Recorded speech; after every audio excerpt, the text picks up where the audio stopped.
Looking east from the castle walls, I notice extensive construction in and around a building of importance to Shkodër. Intrigued by the activity, I decide to head down for a closer look.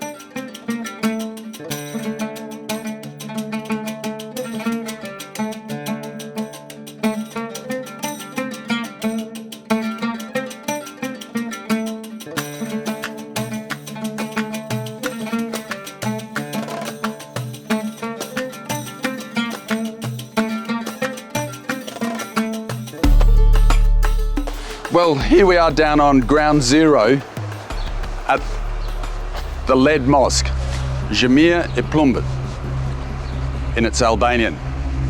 They're doing a massive project here with being funded by the Turkish government because this mosque is so important, and it's great that it's being brought back to its original condition for the people of this community to worship in, and also it's going to be open for tourists to come and see.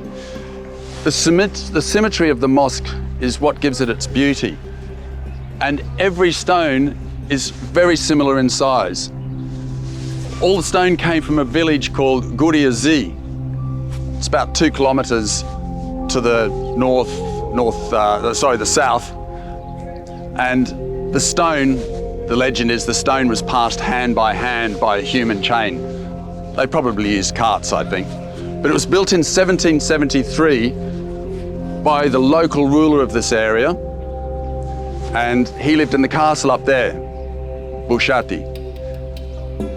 The engineer that was in charge of this project now was telling me that the building was so well made that the foundations had no problems whatsoever. I've been coming to this mosque for years. I've been inside many years ago, lucky me. Lucky you guys too, because it's going to be open to the public outside of worship times if you come to Shkodër. But many times when I've come, this field all around us has been flooded with water because you have the Drin River coming down the side here, and the Kiri River also, the confluence is just slightly upstream. So when it rains and the snow melts, this whole area goes underwater, and so does the mosque. He was telling me that the floor of the mosque had silt about 50 centimeters under the floor before they put concrete on it after communism. This mosque was closed during communism. From 1967 onwards, it was illegal to practice any form of religion, and this mosque closed. The imam of this mosque was imprisoned, as was the Catholic priests, the Catholic churches just the other side of this hill. This was the old city of Shkodër on this side of the mountain, of the castle. On the other side is where we'll find the new city and the lake, but this is where the first city was. These walls, I'm told, in this particular area that we're standing now, go down 40 meters into the ground. The membrane is a concrete plastic that is about 60 centimeters thick to stop any moisture coming through and destroying the foundations of this mosque. As you can see, it's below the level of the land around it, because over the years, with the silt building up, this field has increased in volume and come up above the mosque. He said the mosque was so well made that there was no damage to it whatsoever. They had to rebuild the minaret because in 1967 it was destroyed by a lightning strike. Many people say it was destroyed by the communists because it's the same year that religion was banned. But the people of this community will tell you that it was actually rufe. It was a lightning strike that hit it. So they had to rebuild it. Interestingly enough, they had to use photographs to replicate that minaret. And where did they get the photographs? From the Murubi Gallery, one of the great collections of photography in Albania, which we'll be visiting later. And that's a good point to move on to that after we've been inside this mosque. 2 more interesting things about this mosque. One is, I'm a big fan of Edith Durham, who's an English writer. She came to this part of the world in the early 1900s, traveled a lot through specifically northern Albania, but other parts as well. She was so loved by the Albanians because she stood up for their independence. She voiced her opinions to diplomats. Back in London at the conference there in 1912, she stood up to say Albania is a country and it needs to have its own identity and its own sovereignty, which a lot of the other international powers weren't in agreement with. She also started the Anglo-Albanian Association with another Englishman. So she was allowed into this mosque. There were lots of consulates here because this was an important city and a lot of foreign consulates. And a lot of the consulates wanted to get inside that mosque to see it because it's such a special mosque. It's unique.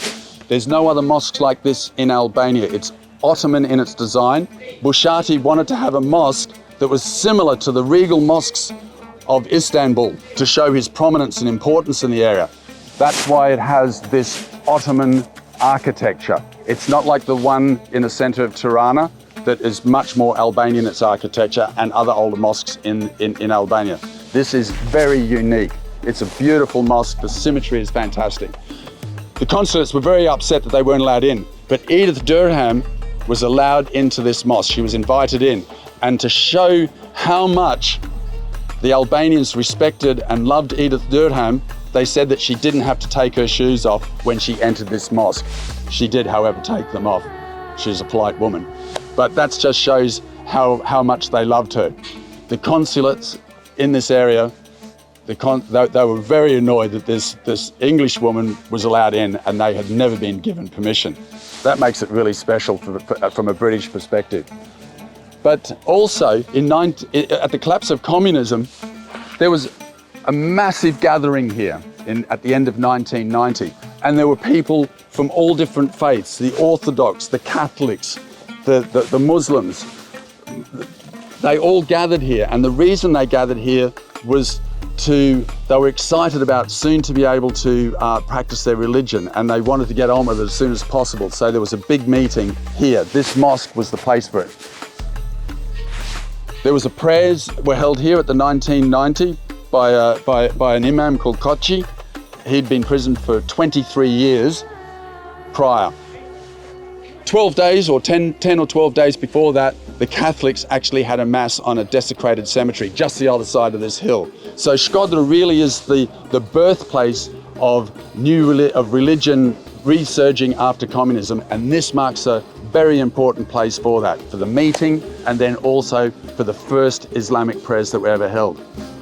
I'm so excited what's going on here. It's just, it is an amazing place, and this is going to be fantastic when it's finished. You guys are lucky to be able to go inside this when it's finished, because to get inside, even when I first came here, it was a matter of luck. And I was lucky that day when I came and I was allowed in. So come up here to Shkodër and check this out. We're going to go inside now and have a little look at what's going on in there. And it'll be finished in June this year. Get your tickets. Let's go.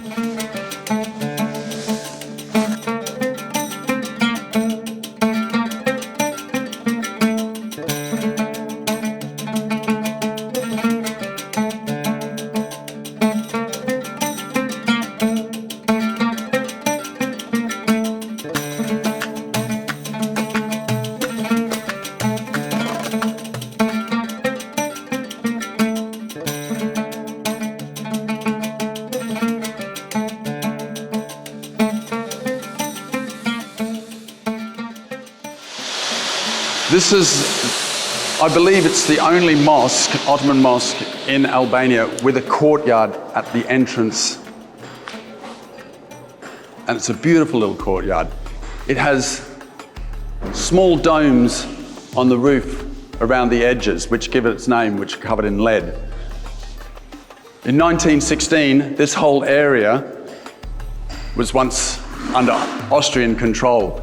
And when they retreated in the First World War, they stripped the lead off this mosque and took it with them. It's got a new roof today.